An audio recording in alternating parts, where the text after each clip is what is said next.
On the latest episode of Bachelor in Paradise, no one wants to be a second choice. No one's going to settle for me. I'm not a second choice. I'm not gonna be anybody's second choice. I have been a second choice before in a relationship. I just don't want to feel like a second choice. I'm Lizzie Frizzle. Let's talk about TV. It's your free ticket to paradise. This episode is called Week 3, and in it, we finally get to day 7.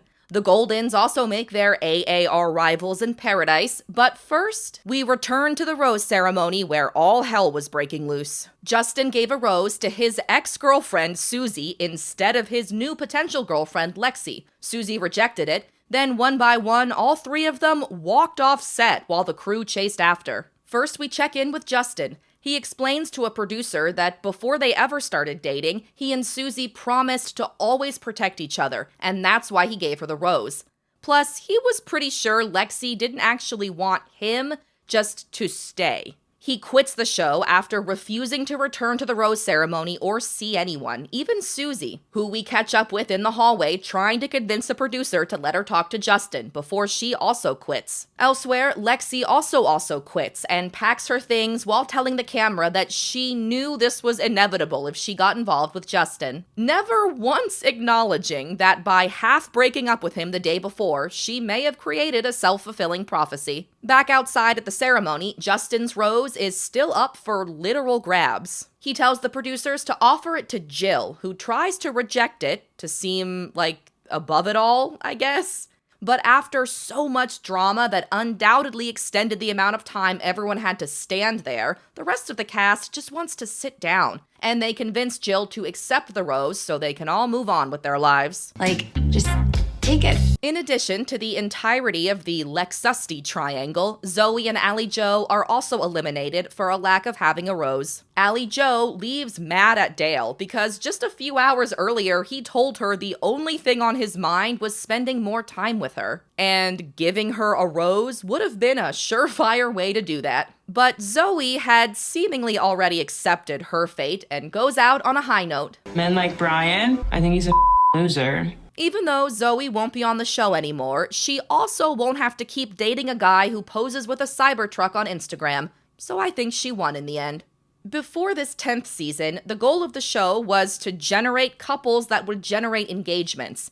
But now it seems to be more about speed-running rose ceremonies. I get that the Goldens need room to sit on the couches while Jesse explains various things to the cast, but eliminating 8 people this fast only serves to make the show worse because of all the what-ifs. Jill wanted a man who reads books, and Kyle knew the word cogitating. Sam and Allie Joe are currently rumored to be dating, so they probably would have gotten along in paradise. And a potential rematch between Allie Joe and Zoe is out the window now. Susie was the linchpin to 2 love triangles that probably would have caused lots of drama because both Lexi and Jeremy were spiraling. Don't get me wrong, this rose ceremony with 3 people domino affecting themselves off the show was also dramatic, but at what cost? Justin and Susie's relationship ate up at least 5 courses worth of screen time during the first 2 episodes. We heard about them constantly, always the same general information, that they were best friends, then dated for a year. Now they're both gone, and we're left with a bunch of people who weren't in a serious relationship with each other, and we barely know anything about any of them. The next morning, on day 6, Jeremy is still second-guessing his decision to keep Bailey over Susie, which he started second-guessing the moment the rose left his hand. As he and Brian hang out in the pool, I assume it's just the 2 of them because they're the only ones who can tolerate each other long enough to have an entire conversation. Jeremy tells Brian that if things don't work out with Bailey, like he's already planning for them to not in his head, then he'll DM Susie when he gets home. And Jeremy isn't the only one with DMs on the brain. Personally, I keep hoping somebody's going to, slide into my DMs. That's right, the Goldens have finally landed in paradise, which means Dale will no longer be the only cast member who groans when they sit down. In addition to Kathy, there's Keith, no cap. Paradise is gonna be awesome, no cap. Paradise is about to change, no cap. There's also RJ, who says he has the emotional stability of a houseplant, and I have no idea if that's supposed to be a good thing or not. CK has newfound confidence after his appearance on Golden Bachelorette, And Kim has newfound confidence now that no one is bullying him anymore for being named Kim. 16% of all people named Kim are men. Natasha is already interested in one of the men. She just can't remember his name. Leslie's down to be the December to somebody's May. And rounding out this first group of Goldens, it's Jack the Rizzler. People have called me a serial dater. And April the Chicken Whisperer.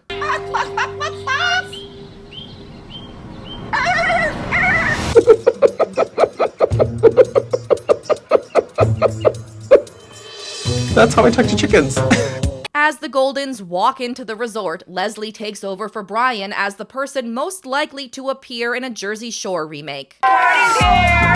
Party's here! Party's here! But the Goldens aren't the only arrivals this episode. Enter Andrew from Katie's Bachelorette season and BIP 8. He's immediately interested in Bailey and Alex, like almost every man who's come through so far this season. Alex is especially interested back, but Andrew offers his date card to Bailey. She accepts, but wants to tell Jeremy before leaving for the date. Since he just went out with Susie yesterday, Bailey thinks it shouldn't be a big deal, and she's right. It shouldn't be. But since Jeremy secretly resents Bailey for not being Susie, he accuses her of saying she was all in the night before just to secure a rose. Even though, especially this early on, basically no one ever turns down a date card. If nothing else, it's your only chance to leave the set and see more of the country you're in. That's a good enough reason to go in and of itself.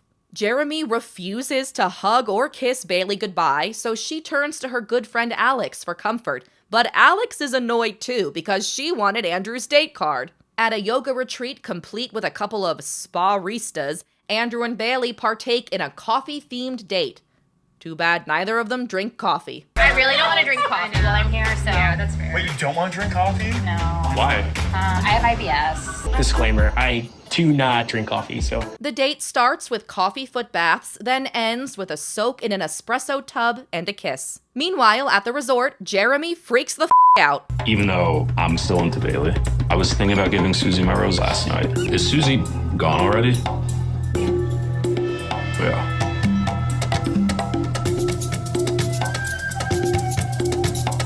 Check, like I No, can you check? I want Susie back. Call her right now. I'll put her on FaceTime.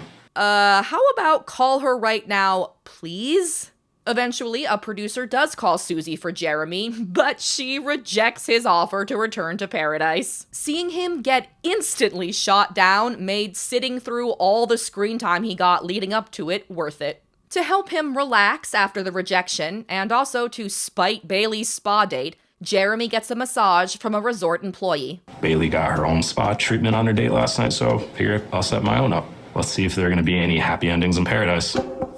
In an episode that contained multiple jokes about 60-somethings hooking up with 20-somethings, miraculously, Jeremy managed to come out on top as the most disgusting cast member. Later, Jeremy reveals to Alex that he unsuccessfully asked Susie to come back. In return, Alex tells Jeremy that she's about to break up with Jonathan because she's just not that into him. I'm feeling awkward and I'm not feeling that pull towards him of, wanting to lick every inch of his body. After making sure everyone knows she's going through something. Hey, what's up, Al?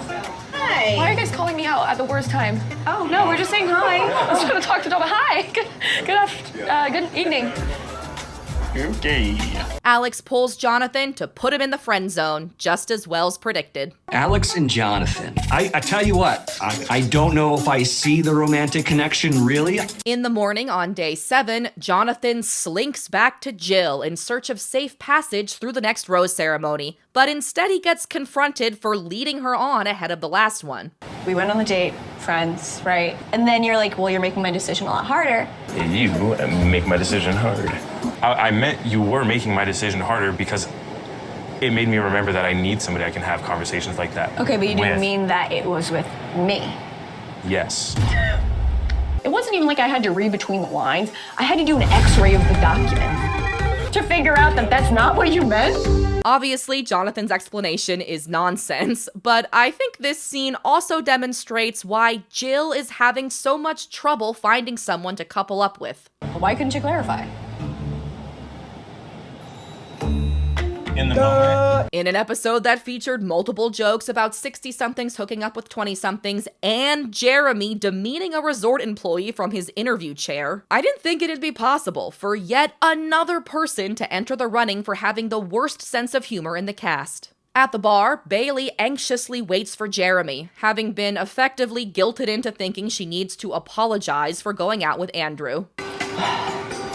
You're making me anxious. Stop. First of all, bold of Alex to complain about someone else having too much nervous energy. And second of all, why didn't she tell Bailey about Jeremy's phone call with Susie? Aren't they supposed to be best friends? Waking up this morning, I did not expect to go into a kissing booth and then kiss two best friends. Later, when Bailey talks to Jeremy, he's over being mad at her now that he knows Susie definitely isn't coming back. And he doesn't tell her about the phone call either, but it'll come out eventually thanks to Spencer by way of Jess. I will say, Jeremy, Spencer caught Jeremy saying some like, I think I might have made the wrong decision. In the pool, Alex gives Andrew guff about not taking her on his date. I just felt like Everyone goes on dates. But me. You know what? Cheers to that. I know. Okay, that's if I get another date card, Which you we'll won't, see. but that's okay. Which I won't. It was almost like a fight, but not a fight. Yeah, that's called being passive-aggressive. And even though Alex is that throughout this scene, the next time we see her with Andrew, they're kissing in the pool. Elsewhere, in the pool, several Goldens try to mount a unicorn floaty, which eventually leads to Jack kissing April. It's gonna be a really, really sad thing. First couple to hook up, like to go to the boom boom room, is a golden couple and not one of the youngs. Why? Aren't old people, like, notoriously horny? Every TV show set in a hospital does an episode where 25 boomers from the same retirement home are all admitted with syphilis. Later, Jack is annoyed when Kim also starts flirting with April. Captain, like I was hitting on the blind a little bit, you know, and then all of a sudden it's like he swooped down. And Except I think the blonde might have started flirting with Kim first, considering what she said to him the day before. And I did not bring any underwear. Meanwhile, Jill's about to get the chance to be misled on another date as another new arrival appears on the beach. It's Sean, the last man who's coming to paradise this season. Even though Jill doesn't look particularly excited to see him, he's literally her last hope, unless she really likes houseplants. Sean is excited about Alex, but he's even more excited about staying on the show. So he has to decide between taking Alex on the date, then competing with Andrew for her rose, or inviting Jill for a sure thing. He picks a guaranteed second episode. As Sean approaches Jill with the date card, he walks into a conversation that seemed more interesting than most of what happened this episode. He died. She had this weird like thing in the middle of the night. On the date, Sean and Jill ride an ATV through a swampy course, then drink champagne while they stew in their wet clothes. Sean becomes the first person this season to open a bottle of champagne without incident. That night, to introduce the next informational exercise, Jesse has a nightmare that Wells is the killer in I Know What You Did Last Summer to advertise the new movie so the show can afford to shoot at this resort. Can I get you a drink? Yeah, it's a good idea. I'll just do a bourbon on the rocks. Coming up.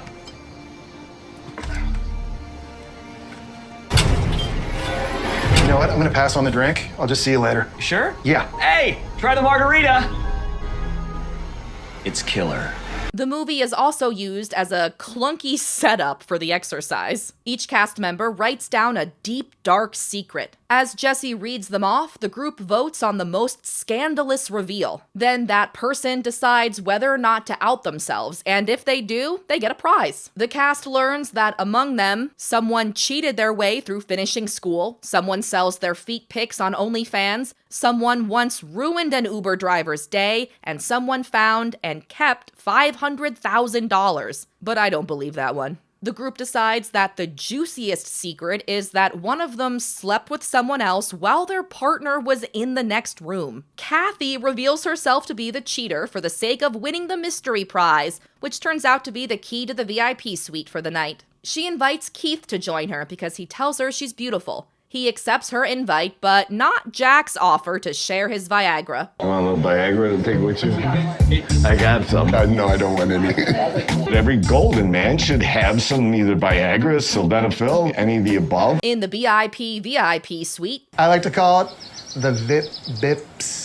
Kathy and Keith drink champagne, sometimes Brotherhood style, in various locations. The room, the hot tub, the pool. Downstairs, as the rest of the group speculates about the date, Dale's sense of humor comes out for the first time ever in this franchise.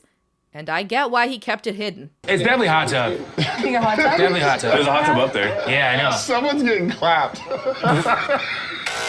No way. Across the bar, Jonathan apologizes to Jill for leading her on because he needs her to give him a rose at the upcoming ceremony, but he just ends up irritating her again by being defensive about the thing he's pretending to be sorry about. I have to admire Jonathan's willingness to debase himself to stay on TV, because if I were him, all further conversation with Jill would have been suspended after. In the moment. As Jonathan heads to bed, resigned to his roseless fate, he runs into April, who's hoping he'll run into her again later in a different way. Have a good night, guys. Good night. Take care.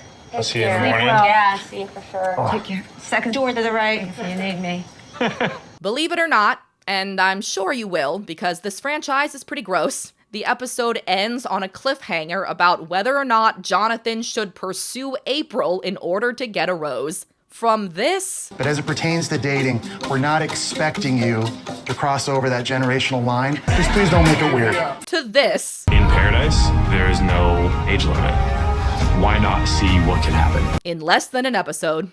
So, will Jonathan successfully secure a rose from April? And what will the producers encourage him to do to get it?